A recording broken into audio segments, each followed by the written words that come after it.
बॉलीवुड का जिक्र है, जिक्र है, जिक्र है। फिल्मों की सब फिक्र है, फिक्र है। गॉसिप का बाजार है, लेटेस्ट बस तैयार है। देखेंगे Bombay Talkies, Bombay Talkies, Bombay Talkies, Bombay Talkies. Hello friends, welcome to your own favourite show Bombay Talkies. मैं हूं आपके साथ आपकी दोस्त, आपकी होस्ट मारिया। दोस्तों, हमारा हर एपिसोड लेकर आता है आपके लिए बहुत ही unique elaborated details about Bollywood, जो कि गुजरती हैं एक लंबी चौड़ी रिसर्च के साथ, और फिर हम हाजिर होते हैं आपके सामने यूनिक इन्फॉर्मेशन लेकर। वो इन्फॉर्मेशन जो कभी हम लेकर आते हैं इतिहास के पन्नों से, कभी हासिल करते हैं फिल्म क्रिटिक्स से, तो कभी फिल्म जर्नलिज्म से बात करके। इसके अलावा अपने हर इन्फॉर्मेशन को पूरा ठोस रूप देने के लिए और ख़ुद को मुतमईन करने के लिए कि हमारी इन्फॉर्मेशन सही है या नहीं, इसके लिए कभी कभार हम जाते हैं सीधे कलाकारों के पास जो कि जुड़े होते हैं उस प्रोजेक्ट से, या फिर बात करते हैं डायरेक्टर से, प्रोड्यूसर से, या फिर प्रोडक्शन टीम से रिलेटेड किसी भी बंदे से। हाँ, कारण और मकसद उसके पीछे बस यही होता है कि हमारी बॉलीवुड इंडस्ट्री में जो फिल्म्स बनती हैं वो इतने सारे टॉपिक्स पर, इतने सारे सब्जेक्ट्स पर बनती हैं, तो हम ये सोचते हैं कि कोई भी इन्फॉर्मेशन आप तक गलत नहीं पहुँचे।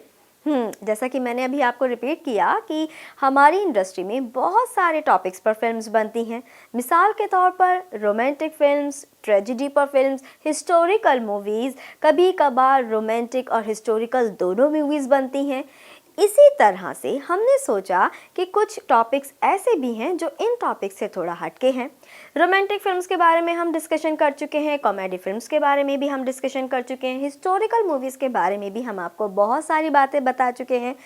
आजकल के माहौल की गहमा गहमी और जो इस वक्त सबसे ज़्यादा तेज़ और गरमाया हुआ टॉपिक है वो है इलेक्शन, यानी पॉलिटिक्स। तो हमने सोचा कि क्यों ना अपने आज की इस एपिसोड में हम उन फिल्म्स को इंक्लूड करें जिनका कहीं ना कहीं बैकग्राउंड या ये कहें कि बेस्ड स्टोरी पॉलिटिक्स रही।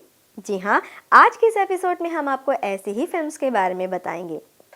चलिए शुरू करते हैं अपना आज का ये एपिसोड, जिसमें आपको बहुत सारी राजनीतिक फिल्म्स के बारे में इंफॉर्मेशन मिलेगी। तो इस लिस्ट में सबसे पहले हम जिक्र करते हैं अमिताभ बच्चन की एक फेमस फिल्म मैं आज़ाद हूँ का। इस फिल्म में, यानी कि फिल्म मैं आज़ाद हूँ में, अमिताभ बच्चन एक आम आदमी दिखाए हैं जिनको पैसे की बहुत सख्त ज़रूरत है। कुछ नेता उनकी ज़रूरत का फ़ायदा उठाते हैं और उनकी ज़रूरत को पूरा करने के बदले उनसे एक एग्रीमेंट करवाते हैं। वो ये कि अमिताभ बच्चन को जनता के सामने अपने आप को ऐसे प्रेजेंट करना है कि वो सोसाइटी में फैले भ्रष्टाचार, करप्शन के खिलाफ है, और अगर ये करप्शन, ये भ्रष्टाचार सोसाइटी से नहीं गया तो वो जनता के सामने सुसाइड कर लेंगे। बस इस टॉपिक ने, इस बात ने पूरी जनता को गहरी सोच में डाल दिया। दरअसल ये फिल्म एक American drama meet John Doe पर आधारित है। इस फिल्म की कहानी कहीं ना कहीं हमारी सोसाइटी में फैले हुए अभिशाप की ओर संकेत करती है और आम आदमी की दुर्दशा को दिखाती है। साथ ही गहरा संकेत करती है अराजकता और करप्शन के खिलाफ। इस फिल्म ने कहीं ना कहीं हमारी आम जिंदगी में हो रहे अत्याचारों की नब्ज पर गहरा हाथ रखा। ये फिल्म काफ़ी दिनों तक गहमा गहमी में रही, सबकी बातचीत में रही। फिल्म मैं आज़ाद हूँ, जो कि रिलीज हुई 1989 में, इस फिल्म में मुख्य भूमिकाओं में नजर आए अमिताभ बच्चन, शबाना आज़मी, अनुपम खेर, अनु कपूर और अवतार गिल। आइए अब बात करते हैं इसी लिस्ट में अगली फिल्म की, जो कि है किस्सा कुर्सी का। इस फिल्म में शबाना आज़मी, उत्पल दत्त और राज बब्बर हमें मुख्य भूमिकाओं में नजर आए। 1977 में रिलीज हुए इस फिल्म को डायरेक्ट किया अमृत नहाता ने, जो कि खुद मेंबर ऑफ पार्लियामेंट थे, और इस फिल्म को प्रोड्यूस किया बद्री जोशी ने। इस फिल्म की कहानी एक कॉमन मैन की है जो कि गरीब है और बतौर असिस्टेंट काम करता है। उसका काम महज अपने एम्प्लॉयर की मदद करना है फेक हर्ब्स और नकली दवाई बेचने में।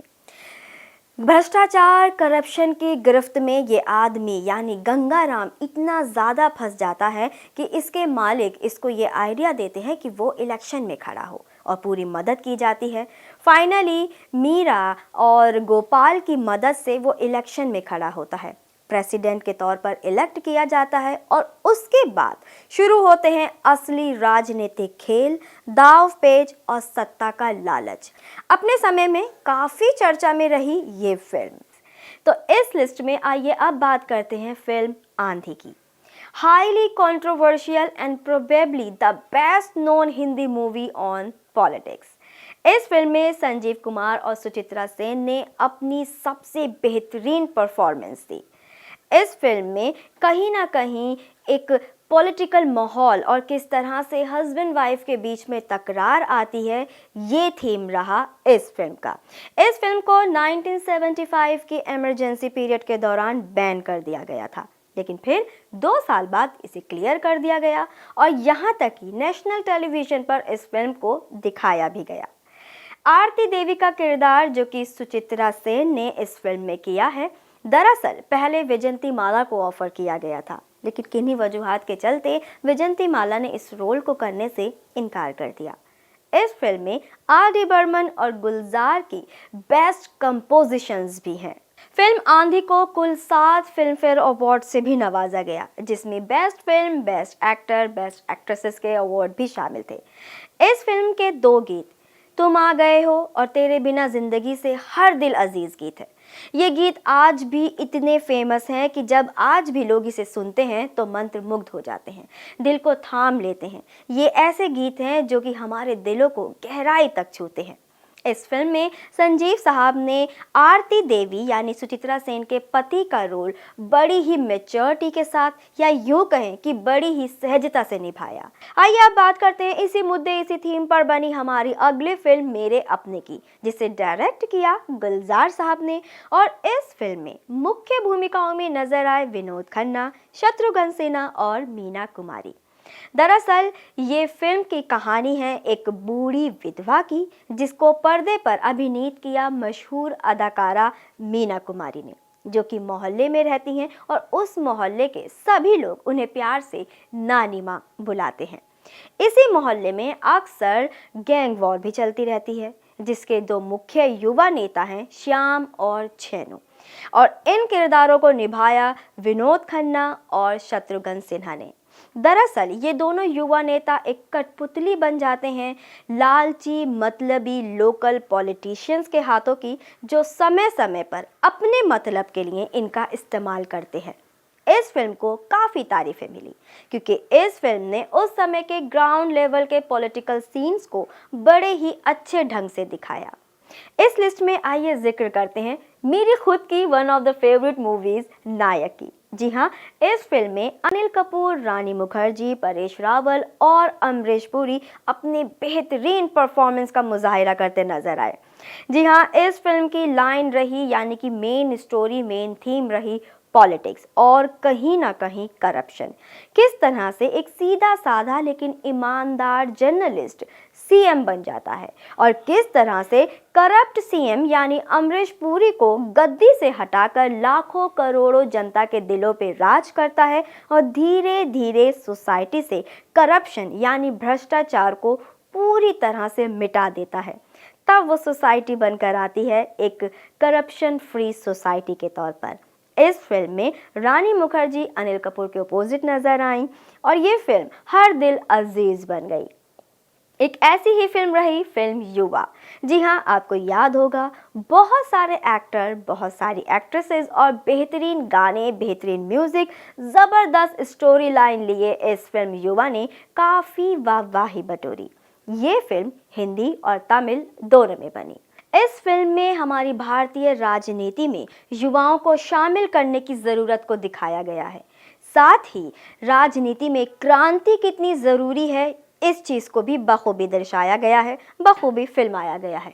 आइए अब बात करते हैं फिल्म सत्ता की। जी हाँ, आपको याद होगा फिल्म सत्ता की जो स्टोरी लाइन थी वो कहीं ना कहीं एक नेक्सस को दर्शाती थी between corrupt politicians, corrupt policeman, highly profile businessman और अंडरवर्ल्ड के दरमियान।